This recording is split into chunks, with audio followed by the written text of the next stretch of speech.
Ei pessoal, vamos ler hoje o capítulo 4, Queime os arados. A essa altura você deve estar ouvindo em sua mente as primeiras notas de I Believe I Can Fly em sua formatura de colegial. Está esperando que eu lhe diga para alcançar as estrelas, ou que você também pode ser o próximo bilionário, Donald Trump, sem aquela coisa na cabeça dele, ou o próximo presidente dos Estados Unidos e seguir seus sonhos. O problema é que as pessoas já leram milhões de livros com essa mesma mensagem, mas nunca experimentaram uma mudança na vida real. Elas elevam suas expectativas, mas continuam as mesmas.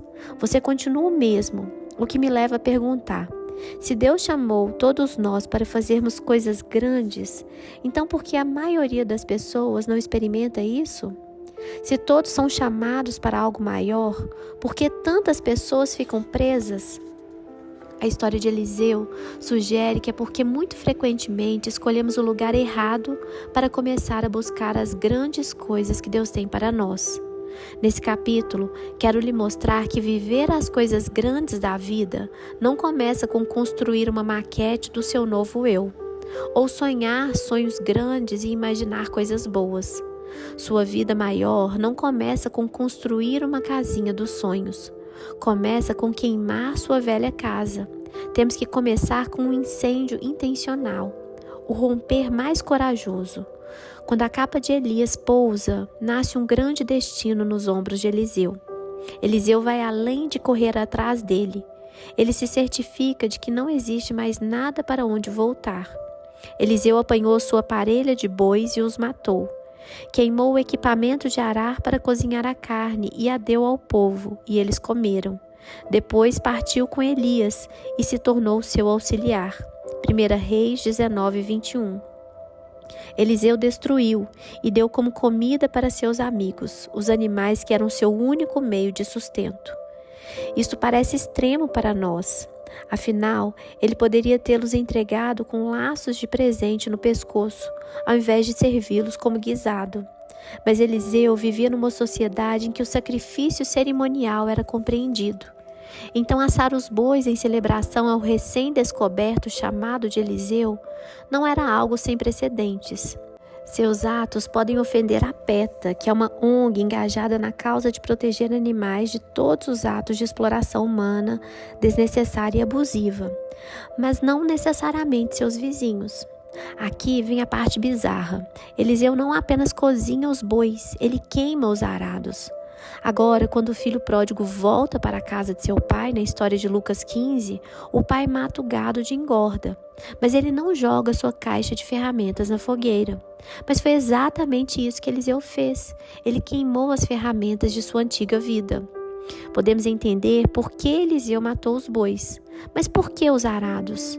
Mesmo os vizinhos podendo repetir o prato, alguém poderia ter se beneficiado dos arados. No Oriente Médio, Eliseu poderia tê-los arrastado até um brechó do Oriente Médio. Não diferente da mulher que derrama o frasco de alabastro sobre a cabeça de Jesus, sabendo muito bem que o perfume valia 1 ano de salário em Mateus 26, de 6 a 13, a atitude de Eliseu pareceu irresponsável, talvez até egoísta. Tudo parece insano, até entendermos que não se trata de uma história sobre gerenciar equipamentos rurais. Não é uma oportunidade perdida de reciclagem, nem mesmo é sobre os arados ou bois. Queimar os arados não trouxe nenhum valor na prática para Eliseu ou para outra pessoa. Simbolicamente, entretanto, significava tudo. Acorrentada ao ordinário. Eliseu está fazendo uma declaração provavelmente tanto para ele mesmo quanto para todos os outros. Está rompendo decididamente com sua antiga vida, com sua antiga forma de sustento, com tudo que representava a estabilidade seca e previsibilidade de sua vida atrás do arado.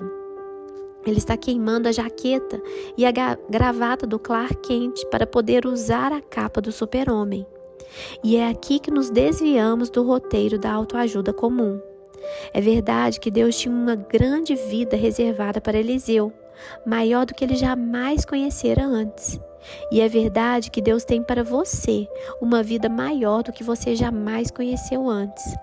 Mas se você quiser ter o tipo de vida grande que Eliseu teve, terá que fazer o que Eliseu fez. Você terá que queimar os arados. Seus arados são as coisas que o prendem ao ordinário. Pode ser qualquer coisa, o emprego atual que não esteja alinhado com o que Deus o chamou para fazer. A abordagem sem paixão e sem propósito em um trabalho que você faz, mas que Deus o está chamando para permanecer lá. Paradigmas de pensamentos antigos e pequenos sobre o que Deus quer fazer em você e através de sua vida. A escolha consciente de continuar usando os erros passados de seu cônjuge contra ele ou ela. Uma vida que é um pouco segura demais, um estilo de vida um pouco confortável demais e que tende a deixar Deus de fora. Quando consideramos seguir a Deus de uma forma que interrompe nossa vida, normalmente tentamos pré-qualificar nossa obediência antes de darmos o primeiro passo. Mas o lance de ver Deus fazer grandes coisas em sua vida não depende de termos o equipamento necessário para a jornada que vem adiante. Você não pode se preocupar muito se leu os livros certos, ou se frequentou a escola certa, ou se tem as conexões certas. Nesse momento, o único equipamento que você precisa ter é um lança-chamas, ou se isso soar muito dramático para você, no mínimo uma caixa de fósforos. Isso porque você não consegue entrar em sua nova vida até que tenha ateado fogo ao que quer que seja que ainda o prenda à sua antiga vida. Antes de poder ir adiante com a vida que Deus tem para você, você precisa oferecer a Ele todas as partes da vida que tem. É realmente uma questão de rendição. Você irá queimar os arados? Precisa estar pronto para dizer: Deus, o que quer que seja essa vida maior que o Senhor tem para mim, eu estou dentro. Seja algo grande a fazer ou pequeno, creio que será grande, pois é o Senhor quem está me chamando. E o Senhor é maior que todas as coisas. Se essa vida maior exigir que eu deixe algo para trás, ou me torne mais apaixonado pelo local onde estou, eu decido segui-lo. Aqui está a minha vida, Senhor, sem um final planejado, e está apontada para a direção do próximo passo que o Senhor me mandar, custe o que custar. Isso que é louco sobre render tudo a Deus dessa forma. Por um lado, parece que você está perdendo o controle, pois em essência você está. Mas por outro, uma liberdade incrível vem com esse tipo de oração. Porque quando você a faz, seu Pai Celestial toma o resultado de sua obediência em suas responsáveis mãos. Você não precisa mais carregar o peso sozinho. Pensando nos detalhes, realisticamente, é claro, você investiu demais na vida que construiu. Certamente não pode sair tacando fogo em tudo. Se Deus está lhe pedindo para se afastar e sair do seu emprego de 20 anos, como você proverá para sua família? Se, entretanto, Ele o estiver chamando para se posicionar exatamente onde está, será que é tarde demais para começar a fazer as coisas de forma diferente? Se eu tivesse resposta para essas perguntas, eu contaria para você, mas não tenho. E, francamente, não creio que você irá recebê-las de Deus, pelo menos não antes de queimar os arados, porque não é assim que Ele trabalha. Você já ouviu alguém dizer: eu não penso nos detalhes? Ouço líderes dizerem isso com frequência, algo que vem junto com a frase: eu sou mais da macrovisão, não penso nos detalhes. Pode ser muito frustrante trabalhar com alguém assim. Ocorreu-me que, à sua maneira, Deus não pensa nos detalhes.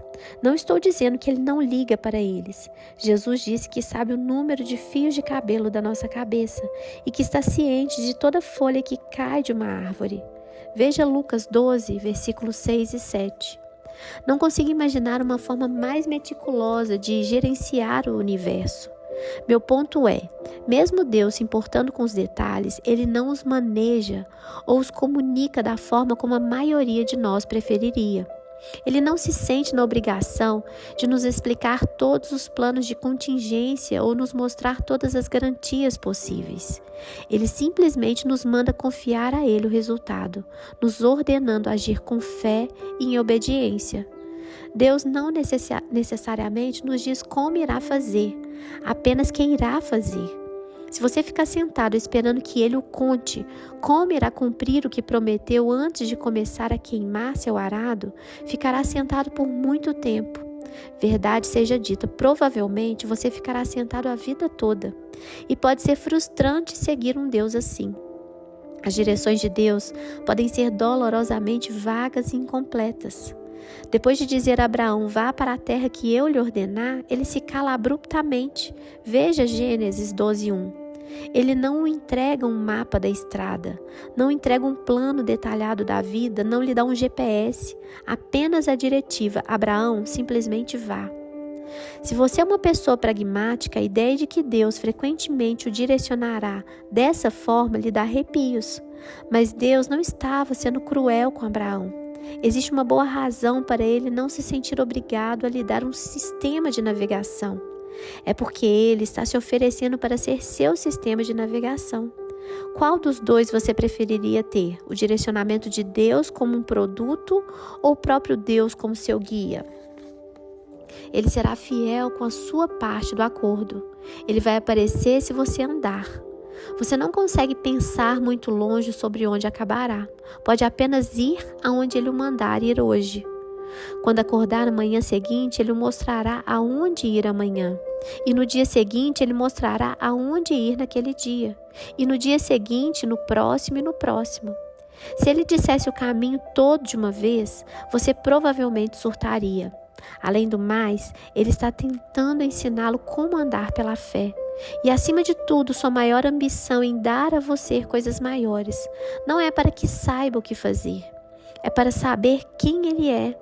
Por isso a palavra simples, descomplicada, vá, não é um plano do Pai para desorientá-lo, mas sua tentativa de desenvolver você.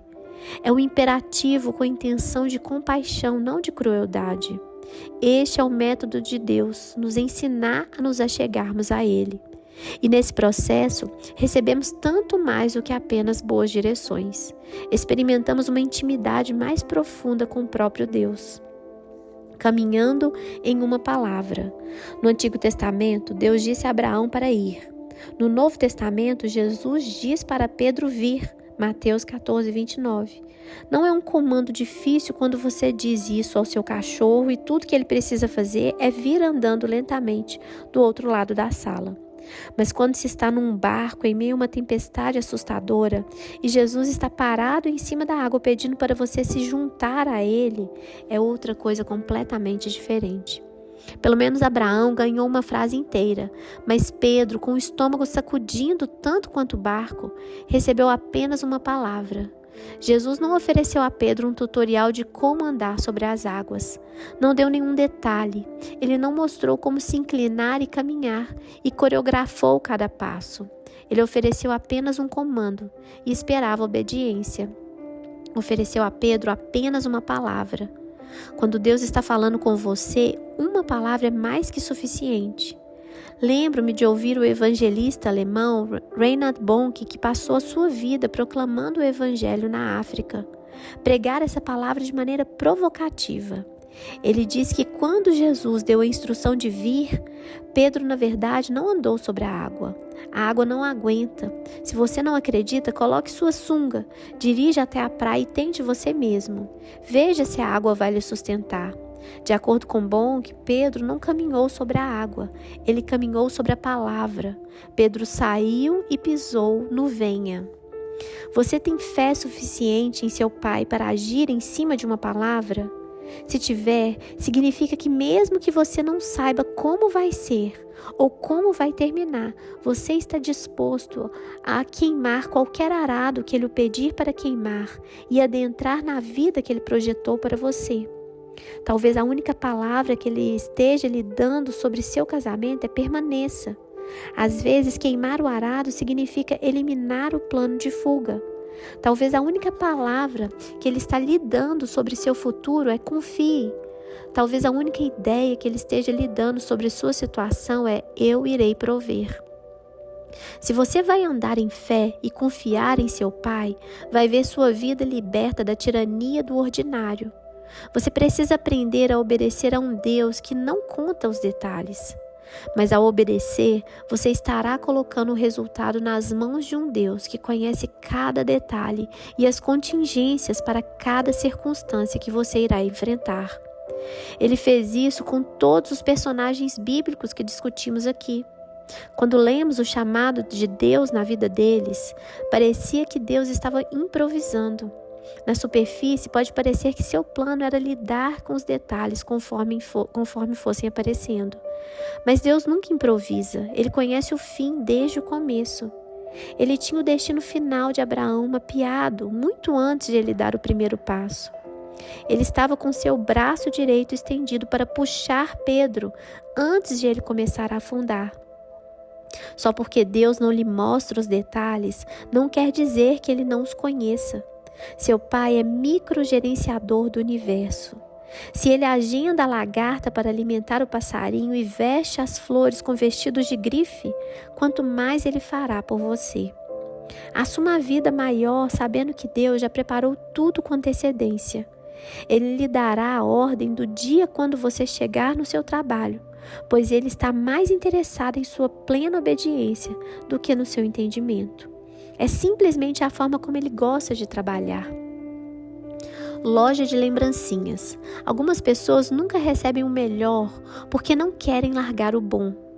Existe um preço a ser pago, seja abrir mão de algo do seu passado ou abandonar o controle do seu futuro. Você terá que fazer um sacrifício.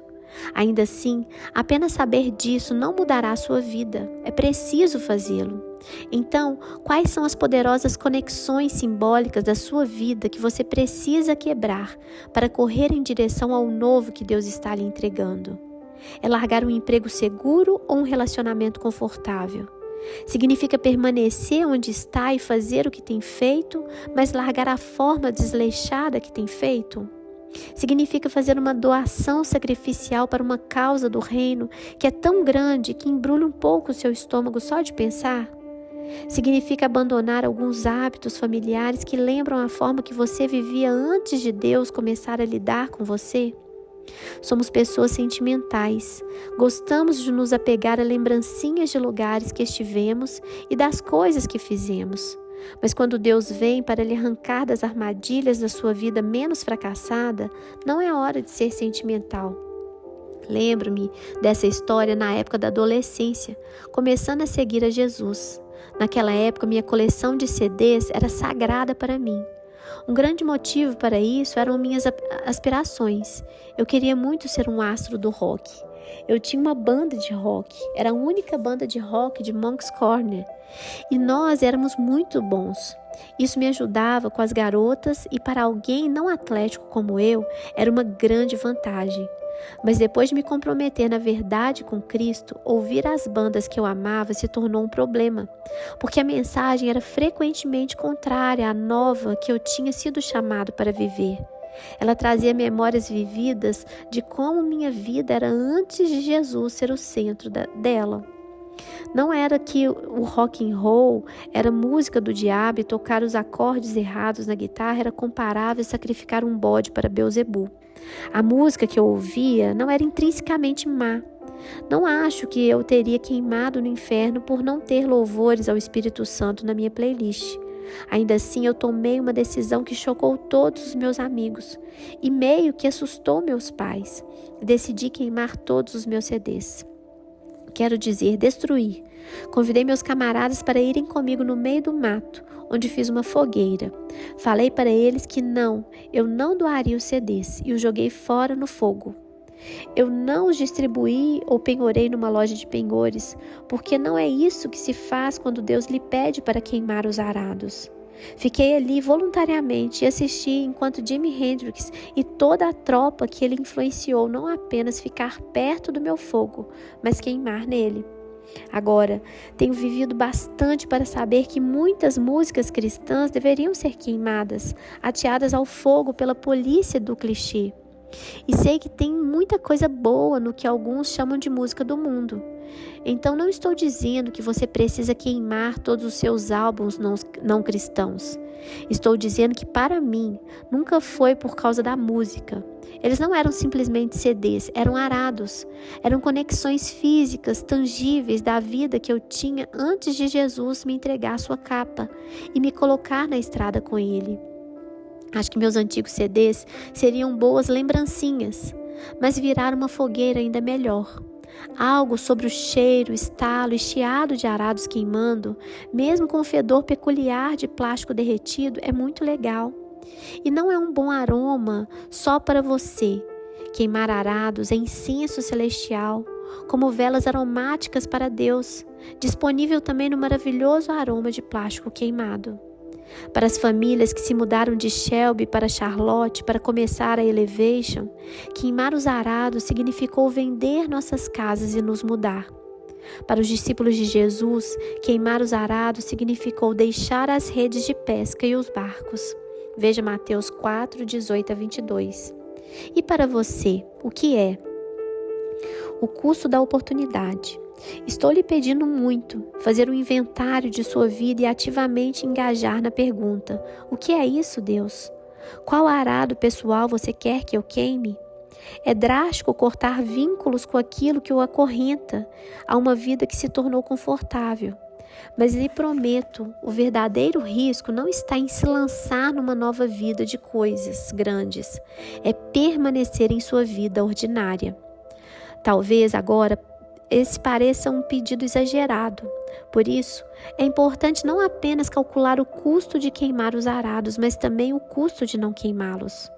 Para o jovem rico, a quem Jesus pediu que vendesse todos os seus bens, queimar os arados era muito radical, um ato decisivo. Por isso ele se afastou triste. Veja Marcos 10, 22. O jovem rico teve um encontro com Deus tanto quanto Eliseu teve. A única diferença é que ele não estava disposto a queimar os arados. A verdadeira tragédia para o jovem rico é que ele nunca saberá o que perdeu. Logo depois do jovem rico sair de cena, Pedro pergunta a Jesus o que ele deve esperar por seguir a Jesus. E Jesus respondeu: digo-lhes a verdade, ninguém que tenha deixado casa, irmãos, irmãs, mãe, pai, filhos ou campos, por causa de mim e do Evangelho, deixará de receber 100 vezes mais já no tempo presente, casas, irmãos, irmãs, mães, filhos e campos, e com eles perseguição, e na era futura a vida eterna. Marcos 10, 29 e 30. O custo de seguir Jesus é grande. O custo de não seguir é ainda maior.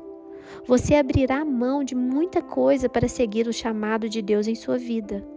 E você perderá ainda mais se ficar no campo. Porção dobrada sem remorso. Eliseu abriu mão de muita coisa para seguir Elias, mas recebeu algo ainda maior. Anos depois desse primeiro encontro, pouco antes de Elias passar o ministério para Eliseu, o estudante perguntou ao mentor que lhe outorgasse uma bênção impressionante, a porção dobrada de sua unção. Elias era tido como o profeta mais poderoso na história do povo de Deus. Seus milagres eram sem comparação, suas histórias sem precedentes.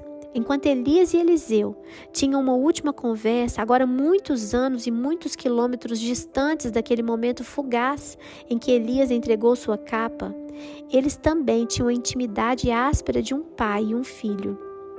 A história deles terminou tão estranha quanto começou. Uma carruagem de fogo e cavalos de fogo os separaram, e Elias ascendeu no redemoinho. Enquanto Elias estava subindo, Deus entregou aquilo que Eliseu havia pedido, a porção dobrada da unção de Elias. Veja 2 Reis 2, versículos 9 a 12. Teria sido marcante o suficiente para Eliseu simplesmente compartilhar do poder e dos milagres tremendos de Elias. Mas Deus não queria que ele simplesmente compartilhasse dos milagres de Elias. Ele queria dar-lhe algo maior. Sinais maiores, maravilhas maiores, autoridade maior, fé maior. Para um cara que passou os principais anos de sua vida arando com bois, receber qualquer porção do que Deus havia dado para Elias já seria suficiente. Mas Eliseu não pediu a porção de Elias. Também não era a porção maior por apenas R$1 a mais, era a porção dobrada. Essa é uma boa imagem do crer em Deus para algo maior. Não sei se Eliseu chegou a pensar 2 vezes antes de cometer um incêndio santo e suas âncoras do ordinário pegarem fogo. Mas aposto que ele não sentiu 1 grama de remorso mais tarde, quando estava fazendo o dobro de milagres que Elias havia sonhado em fazer. Você também não vai se arrepender, ao menos não quando chegar em seu lugar maior em Deus e deixar sua vida menor para trás. Se você começar a pensar 2 vezes e for tentado a parar e voltar para a batida previsível do ordinário, considere o que está em jogo. Maior autoridade e confiança em Deus que você jamais experimentou. Maior clareza de identidade de seu chamado. Maior alegria em saber que você está no lugar perfeito da bênção de Deus. Maior influência sobre as pessoas à sua volta. Maior impacto no mundo. O sacrifício de queimar os arados é grande. As recompensas que você experimentará do outro lado da obediência são ainda maiores. Já se passaram quase 15 anos desde a fogueira da música do diabo, cerimônia de queima dos arados em minha juventude. Outro dia, eu estava subindo no palco para pregar para milhares de pessoas na Elevation. E enquanto nossa banda de louvor estava finalizando a última música, eu guiava as pessoas em um tempo de cantar e celebrar com aquelas notas finais. A presença de Deus era tão poderosa no ambiente e ao som de toda aquela gente gritando o nome de Jesus à minha volta, pensei o seguinte: será que eu estaria aqui agora se não tivesse queimado meus arados quase meia vida atrás? Se tivesse me apegado ao sonho de virar um astro do rock de uma cidade pequena, eu perderia a chance de ter um impacto mundial. Se eu não tivesse entregado meus arados, minhas esperanças e meus sonhos para o Senhor em troca de seu grande plano para mim, eu teria perdido este momento e milhares de outros como ele. Graças a Deus, eu queimei os arados e não olhei para trás. Um ato decisivo de obediência. Seu ato de obediência radical ao queimar os arados não irá automaticamente resolver todos os seus problemas. Pode até criar alguns novos, mas Deus levantará mais alto sua perspectiva para ver sua situação do ponto de vista que Ele vê. E essa realidade deve lhe trazer uma profunda paz e segurança. Posso lhe dizer uma coisa: depois que você queimar os arados, é só questão de tempo até você experimentar a proporção dobrada. Depois de queimar os arados, o mundo inteiro se abre para você de forma diferente. De um ato decisivo de obediência, você poderá descobrir como é uma vida maior. Começando no próximo capítulo, vamos ver na prática como funciona essa vida maior e o que temos que fazer para viver lá. Vamos ficar na estrada por um tempo, então não leve muita coisa. Não precisa trazer nenhuma lembrancinha com você. Que Deus abençoe vocês e até o nosso próximo capítulo.